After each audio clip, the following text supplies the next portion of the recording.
తెల్లవారుతుంటే రాజేసే భోగి మంట కొత్త అల్లుళ్ళతో కోనసీమ మురిసెనంట.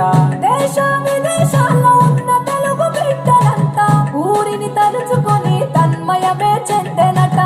ఆట పాటలకే పట్టం కట్టి సంతోషాలకి శ్రీకారం చుట్టి తరలి తరలి వచ్చనదిగో సంక్రాంతి.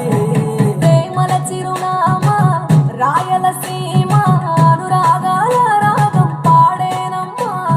పసిడి కోనసీమ పంట చేల నడుమ పరువాల గోదావరి పారేనమ్మా. పంటలు కానుక ఇచ్చి రైతుల కలలను తీర్చి పల్లెకు సరదా తెచ్చే పండుగ ఈ సంక్రాంతి.